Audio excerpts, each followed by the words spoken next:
More hardship in 11 months than most of us face in a lifetime. Nathan, 11 months old, born with a genesis. The band connecting the two halves of his brain is absent. Hearing impaired, vision impaired. At times during seizures, stops breathing. Mother works. Dad works 12 hours a day. 4-year-old brother at home. Grandparents help with care, along with nurses. Mom says he's a darling baby. Nathan is one of 350 Medicaid patients cared for by home care nurses, so he can stay at home. Eric, 36. When he was 6, sitting in the back seat of his mother's car, a truck crashed into the back. Brain injury. Left him paralyzed, quadriplegic, tracheotomy, feeding tube. Has had same nurse for 5 years.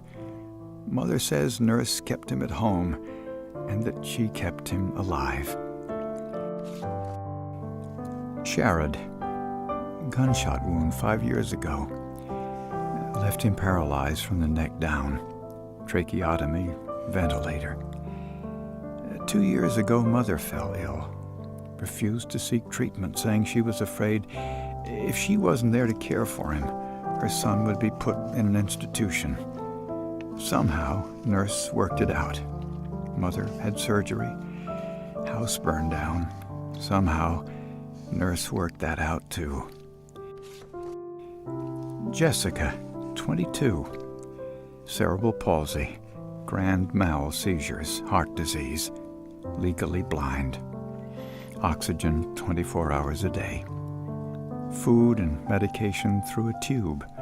Mother works, sister at home. Karaz. His father came into his room to kiss him goodnight. The child wasn't breathing. Dad gave CPR. Too late. Permanent brain damage. Doctors, friends, preacher advised parents to pull the plug. Mother said no. Said he cheated death for a reason, and God knew why. After he came home from the hospital, nearly died twice. Nurse saved him. Parents separated. Mother works. Ted, 41. Born paralyzed, waist down, heart condition, and seizure disorder. Doctor said he wouldn't live past 6. He graduated high school. Mother, who had 4 heart attacks, cared for him until 2 years ago. Then pneumonia left him on ventilator. That's when she asked for nurses. Father died in 2007. Same year, nurses came. Trish, struck by car when she was 10. 38 now. Can only move her face and neck. Tracheotomy, oxygen, 30 medications. Fears being put in nursing home. Told nurse people who separate families have no conscience. Jaylon, 8. Hypoxic ischemic encephalopathy. Too little oxygen to brain. Can't chew, can't swallow, can't speak. Father deceased. Mother works 2 jobs.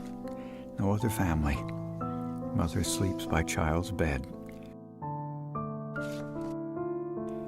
Amir, 1-year-old. Apert syndrome. Skull peaked. Put pressure on brain. Fingers and toes fused. Mother works. 2 other children and mother share 1 apartment. Matthew, 3. Pierre-Robin syndrome. Jaw didn't form in womb. Tongue blocking airway. Constant oxygen. Father serving in military. Mother works. Single mother. Jasmine, 20. Rett syndrome. Child normal till 4. Now has spastic quadriplegia. Seizure disorder. Scoliosis. Uses pump for medication, tracheotomy last year. Actually attends high school, accompanied by nurse. Mother works. Jessie, grandmother, MS, completely paralyzed. chronic pain. Communicates by eye movement. Husband says she made him promise not to put her in a nursing home. And he hasn't. That's 11 of the 350 patients in this program. It's the smallest Medicaid service, but it allows these children to stay at home rather than being put in an institution. The hours these nurses spend caring for these patients are being cut, and the nurses' pay is being cut. One top Medicaid official told me putting them in nursing homes is cheaper. I could argue that, but that's not the point. The point is, taking these children away from their homes and their families is wrong. I want you to do something. I want you to email State Senator Doug Berger. He voted to cut Medicaid home care. Ask him to stand up for these families and not take away their nurses. Thank you.